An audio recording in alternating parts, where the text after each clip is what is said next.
Downtown was flooded with workers on strike today. We'll find out why. Canada's newly elected Prime Minister has a stern message for America. And Santa Monica wants to keep the taps flowing. Find out why. More.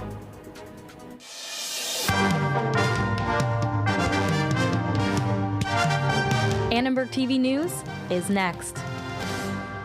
Can we fight? Can we fight? Are we gonna fight? Yeah! Are we gonna fight together? Downtown LA streets were clogged today as tens of thousands went on strike. Hi, I'm Lawrence Sung. And I'm Kayla Quintero. The Service Employees International Union Local 721 is the county's largest union. Reporter Brianna Rue has the latest on the 48-hour walkout. New York, go! New York, go! New York, go! More than 55,000 Service Employees International Union members walked off the job today. The strike shut down almost all public services in LA County and closed many downtown streets. This workforce ranges from healthcare professionals and social workers to custodians and bus drivers. They say that they are overworked and underpaid. In our healthcare settings in my hospital, our healthcare providers and workers been very short of staffed. We've been stretched very thin, but we improvise, we get the job done, we take good care of our patients and keep our community healthy. LA County is not giving us a fair contract for all the work that we have done. Through the fires, through the pandemic, they're just not giving us what we need. Their union says that the county hasn't been negotiating fairly and have violated labor laws. This two-day walkout has caused closures across public services, and the workers say that they are not backing down. Our members provide the safety net services for LA County. If you are having a medical emergency, you may wind up in an LA County hospital. If you need to go get on social services, whether that's CalWorks, CalFresh, you're going to a social services office where our eligibility worker is making sure that you can get access to those services.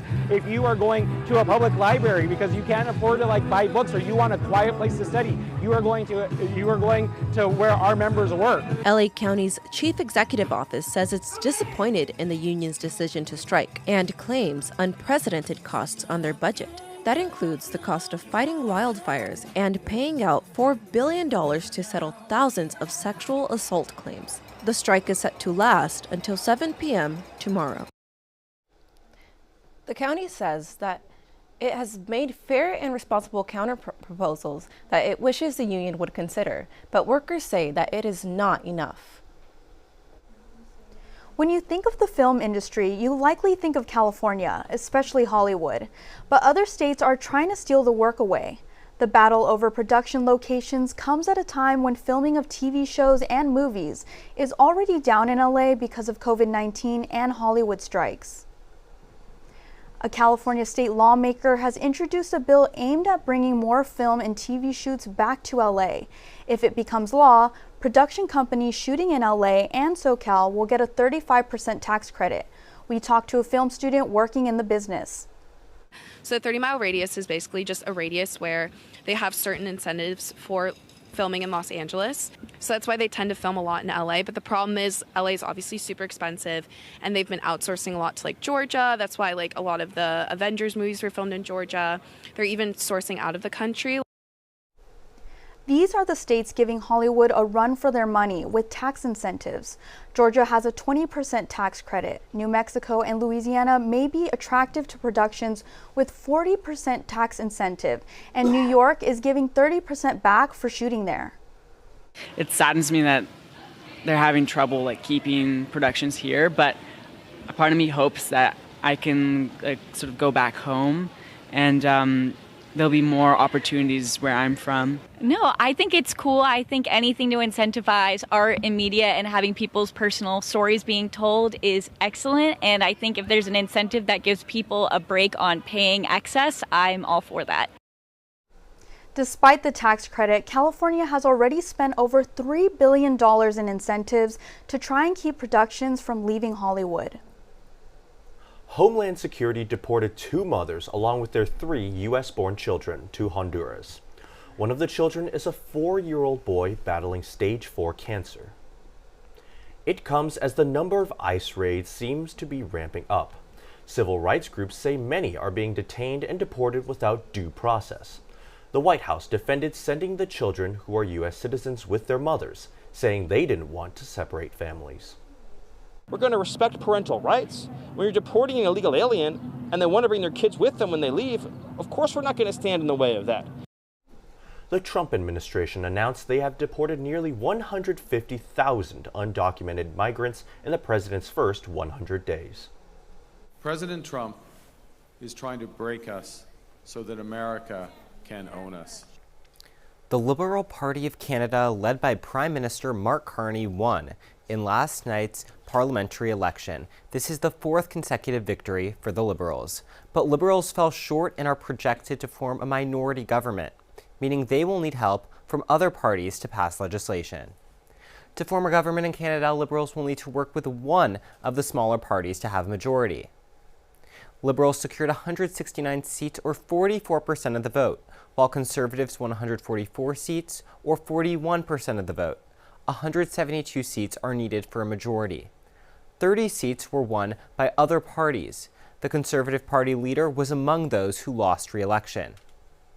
Everything changed in the past 3 months when Trudeau resigned and when Trump announced sort of a trade war with Canada, right? And so it was very interesting because, 4 months ago we had expected the Conservatives to win, but Trump really made Canadians see the United States and see Trump as sort of the out-group villain in this story. And so in political science we would call this a classic rally around the flag effect. Right? And so when there's a common enemy, when there's a common out-group, it brings people together. The PhD students said that although both candidates are opposed to Trump, Canadians felt more comfortable with maintaining their current leadership and may have disliked the policy similarities between Trump and the Conservatives in Canada, even if the rhetoric is different. The Trump administration will resume federal student loan debt collection next week. The agency paused collections during the pandemic. Advocates say current students will have a few months' reprieve. If people are still in college, they likely will not start collecting from them because you don't begin making payments until 6 months after you graduate. So students, I think, are okay. There are nearly 43 million student loan borrowers in the U.S. 3.9 million are in California. According to USC Financial Aid, about 31% of undergraduates borrow from federal student loan programs. Some student loans may also qualify for deferment. Some of the circumstances for a deferment include cancer treatment, economic hardship, and service in the military. Today is Fentanyl Awareness Day to remind people about the deadly opioid. One health expert says fentanyl can be found on college campuses in many other recreational drugs, whether a student knows it or not. We should all carry Narcan because it's out there and it's not going to go anywhere and you could save someone's life. So bringing attention to it so that people are aware, and then on top of it, really destigmatizing the use of substances, because people are going to use substances. That's not going to go away. I think is really important for days like this. Governor Gavin Newsom announced last week that residents will be able to buy Narcan for $24 through California's prescription website. USC students can access Narcan at no cost through the student health centers and without a doctor's prescription through USC pharmacies. Signs that someone may be overdosing from fentanyl include slow and shallow breathing and choking. The person may also have a limp body, discolored and cold skin, and pupils that are constricted and very small. If you see someone overdosing, try not to panic. Call DPS or 911. We reported on a California bill that would extend last call a few weeks ago. Now a proposal in Santa Monica would allow public drinking to start earlier in the day. Our reporter Malcolm Caminero has more. Thank you, Kayla. I'm standing here in the 3rd Street Promenade in Santa Monica with an ice cold jarrito, super refreshing. But for those of you who want something a little bit stronger than your traditional soda, thanks to a city ordinance, you just might get your wish. Patrons will be able to buy and purchase and drink alcohol while they shop. thanks to the once thriving 3rd Street Promenade shopping area seeing a decline in tourism in the past few years, many stores are empty or have been replaced by temporary installations. And in an attempt to revitalize those areas, city officials are proposing a program to allow open container alcohol from 8 a.m. to 2 a.m. in designated blocks on the street. How do we get people outside of their homes, outside of their built offices, and get them to come to Santa Monica and choose our downtown? And the way you do that is by providing experiences that don't exist in other places. In response to anybody who would say this is a free-for-all or it's going to get nuts, I would say, no, this isn't an open area where you can bring in your alcohol from home or buy from another location and bring it in. This has to be done within the 3rd Street Promenade area. Now, the designated zone would run along the 3rd Street Promenade from Wilshire Boulevard to Arizona Avenue. Now, the city will decide on May 13th if they want open alcoholic beverages to be available and to make the 3rd Street Promenade area an entertainment zone. If that passes, that'll be the very first 7 days a week entertainment zone in all of California. Reporting live from Santa Monica, I'm Malcolm Caminero for Annenberg Media News. Coming up, we'll weigh in on a bizarre debate that's taking the internet by storm. A new study spells trouble for all chips, ice cream, and cake lovers. And stay tuned to watch reporter Emilia Paz highlight the workers who make USC, USC.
One of several Kobe Bryant memorial murals has been destroyed. Last night, taggers sprayed black and white graffiti all over the mural of Kobe and his daughter, Gianna. Designed by local artist Louis Palsino, aka The Slow, the mural depicts Kobe Bryant kissing his daughter when she was a baby. Palsino created it shortly after the two died in a helicopter accident 5 years ago. The owner of the business where the mural was painted talked to us, along with some students. He's a legend, like I said, and he always will be remembered. And, just for them to disregard or, not think it's important to people, is very hurtful. It's even more disrespectful, not only to tag a mural, but to tag a mural of someone who has passed away alongside a baby picture of their daughter. I mean, I'm not a Lakers fan, but the things that Kobe has done, I just feel like that's so disrespectful, whether you're a Lakers fan or not, or, I think especially with the playoffs going on too. Lakers player Luka Doncic donated the $5,000 needed to fix the mural. There are no suspects in the tagging. Whether it's Cheetos or Oreos, we all know ultra-processed foods aren't good for us. But now new evidence shows these foods can kill you. Ultra-processed foods, also known as junk food, are made mostly from manufactured ingredients rather than real ones. A newly released study looked at 250,000 people between 30 and 69. It found that as your calories from junk food increase, so does your risk for premature death. In South Los Angeles, where 40% of residents are food insecure, junk food is easy to find. I've driven through parts of South LA, for example, and gone through blocks and blocks and blocks and blocks, and you do not see one full-service grocery store for the residents that are there. In 2020, the Farm Fresh LA initiative was created to bring local farm produce to residents who use food stamps, also called EBT. So it translates to tens and thousands of pounds of produce every single week. With Love Market and Cafe, located on Vermont Avenue, is a partner in the Farm Fresh LA initiative. They provide produce bags like this one, which weighs 5 pounds and is worth $20 for just 5 EBT dollars. We have potatoes, sweet potatoes, tomatoes, carrots, cucumbers, zucchini. A lot of the fresh produce here is also through our local farming partners. We get our food distribution drop off on Mondays, we pack and we source, and we distribute that to different small neighborhood markets. All of this is aimed at a community in desperate need of healthy food options, saving lives by eliminating the readily available ultra-processed foods. For Annenberg Media, I'm Daniela Lake. Over the last few months on Pay It Forward, we've highlighted dozens of Trojans who are making a difference. Today, we will be paying it forward to all the faculty and staff at USC who work day and night to make the campus safe, welcoming, and a home away from home. USC would not be the beautiful, vibrant institution it is without the help of all the people who work here. Students like myself who are graduating this month look back on our years and the staff that made a difference. My experience at USC has been incredibly marked by all of our support staff, especially all of our security guards that stay out here in extreme heat, extreme weather conditions, in the rain, especially Miss Arlene that greets us every single day with words of encouragement without fail. Some people that have touched my lives are the wonderful people at the orientation office, particularly speaking Lisa, Alexa, Quinn, and Andres. Thank you so much for working tirelessly to acclimate the new students and make them feel welcomed. Going into freshman year, I lived in New North. And just obviously, like, freshman year, stressful, tough transition period, and just like the whole welcoming staff at the front desk, they were always super nice, super helpful if I had any questions. Also, as a student from Spain, I particularly love the amount of Spanish-speaking staff that we have, especially the workers at the Law Cafe, at the Annenberg Cafe, and everyone that just makes my day better by asking me how I am in Spanish and giving me a little bit of home. While most of us are only here for 4 years, some faculty and staff have been here for decades. There's no doubt that they impacted hundreds of students' lives for the better, from security guards like Arlene to faculty at the Orientation Center. On behalf of myself and all of USC, we want to pay it forward and say thank you. For the last time, for Annenberg Media, I'm Amelia Paz. And over to Lorelei to tell us about the weather. Well, thanks, Amelia. Today was an absolutely beautiful day here in Los Angeles, perfect for our final show. Well, for the last time this semester as a freshman, this is Lorelei's live weather forecast. Let's get into it and take a look at the current conditions. 66 and sunny and a high of 74 were certainly a welcomed break from last week's persistent clouds and fog. Moving into this week, let's take a look at the 5-day forecast. As you can see, Wednesday is our last kind of nice day for the week with a high of 70 and decreasing clouds in the afternoon. The rest of this week mainly consists of patchy fog and light winds. Now, if you take a look at this weekend, Saturday and Sunday brings a low system that may have a colder storm. It's a little too early to tell exactly when the storm will hit and the severity of the system, but it's expected that the showers and wind will start late Saturday night and early hours into Sunday morning, hopefully while we're sleeping. Now, I'm sorry I couldn't bring clear skies and sunny weather for our last forecast, but in good news, JD is going to talk about USC baseball. Hey, batter. USC baseball is on a heater and hoping to extend their win streak tonight against Cal State Northridge. More on that later. Well, turns out the Lakers might not be as playoff ready as fans were hoping. We discuss what Game 5 means for the Los Angeles teams after the break.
Welcome back to ATVN Sports. I'm Caleb Carter. And I'm JD Black. Take me out to the ball game. Woo. Baseball Tuesdays have made their return, and this time the Trojans travel to the heart of the Valley to take on Cal State Northridge. The Trojans will be traveling with a bit more motivation as Caden Aoki and Andrew Johnson receive Big Ten recognition, being named the Pitcher of the Week and Freshman of the Week, respectively, this past Monday.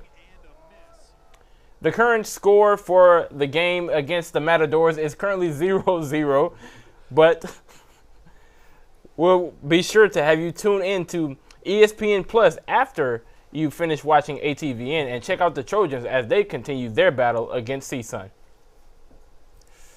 Well, that sounds like an exciting game, Caleb, I gotta say. And speaking of excitement, the LA basketball teams tonight, well, one of them, the LA Clippers, have a game tonight, and the Lakers have a home game tomorrow night, and they're Game 5 of the playoffs. So far, the Lakers versus the Timberwolves series has been very competitive. Luka and LeBron lead the Lakers lead LA, but Anthony Edwards is posing a strong challenge. Going into Game 5 tomorrow, the 6-seed Wolfpack leads 3-1 against the 3-seed Lakers. On the other side of the city, the Clippers versus Nuggets series has been similarly physical and competitive, but it is much closer. Tied 2-2, the most recent game got very exciting as James Harden started squaring up with Jokic and Aaron Gordon, and even threw a punch. The two Nuggets responded with an impressive buzzer-beating game-winner alley-oop. So, no doubts about the game tonight. We'll see how they go. But let's get into the next section. So, are you kidding me? It's that time again already?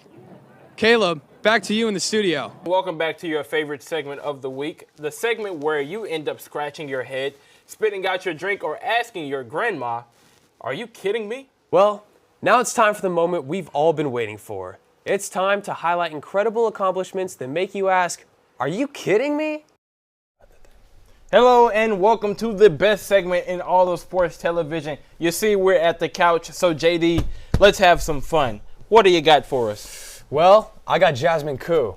Freshman Jasmine Koo has made a couple Are You Kidding Me appearances this year, and people must be watching the show because yesterday she was unanimously voted for Big Ten Freshman of the Year.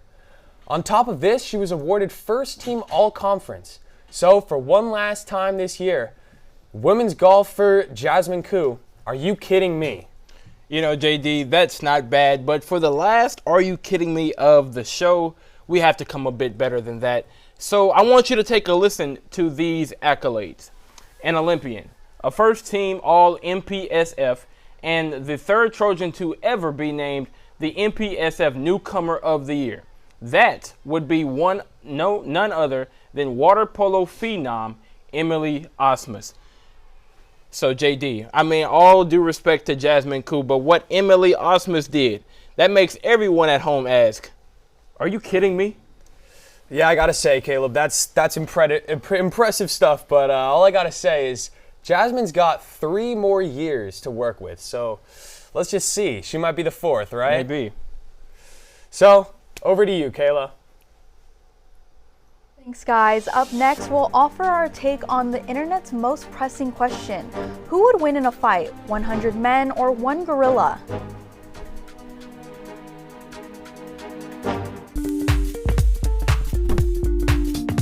USG election season has kicked off. They have a huge game on Thursday, right? Huge. Prior to that, he couldn't hit water if he fell out of a boat. And a warning tonight about a massive storm heading our way. We're live here at the Galen Center. What would y'all do if you had $2.5 million? Music, art, and women empowerment. And she put her stamp on Big Ten history. Those are men swimming like fish. Thanks for watching. Annenberg TV News. You never miss an episode. Don't forget to subscribe. Thanks for watching.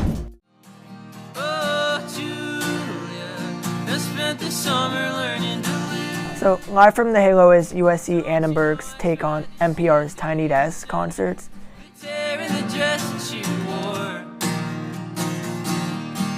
This is like a platform for USC students and adjunct students just to perform and play their music for an audience. His touch leaves you begging for more.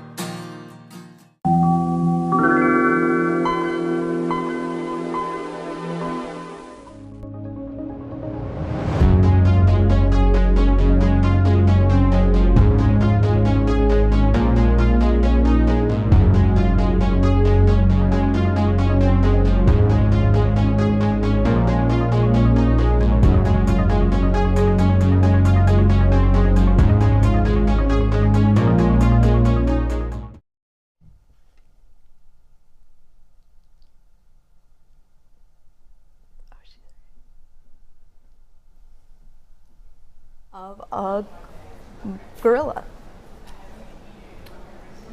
So yeah. It's Hot Topic Tuesday. Today's topic has created an online battlefield between those on the side of men and those on the side of apes. A random Reddit user posted an interesting question. Who would win in a fight between 100 run-of-the-mill men and one very angry gorilla? I'll start it off. I think I am the first to go, but I think that, maybe the people will band together and fight him off, but I know I'm out. I'm out. Me personally, I'm trying to get to the back as soon as possible. Like, whoever wants to sacrifice for the group, I really like my life here. We're out. We're done. We're to the back, we're trying to live, we're running away. I gotta say, I think this debate is ridiculous. Absolutely. 100 men would absolutely crush a gorilla. Wouldn't even be a competition. Well, unfortunately, this is all the time that we have. Thank you all for your comments on this very intriguing debate. Now, first we want to thank everyone for watching Annenberg TV News. And most importantly, we the anchors want to thank everyone in the control room, our executive producer Eric Ye, Stacy Shoulder, Tom Norris, Bobby Prom, and Chris Bacone for all their amazing work in putting on this show and making its gears turn. From everyone at Annenberg Media, I'm Lawrence Sung. And I'm Kayla Quintero. For more coverage, don't forget to subscribe to our channel and turn on notifications so you never miss an episode. We'll see you next time. Good night.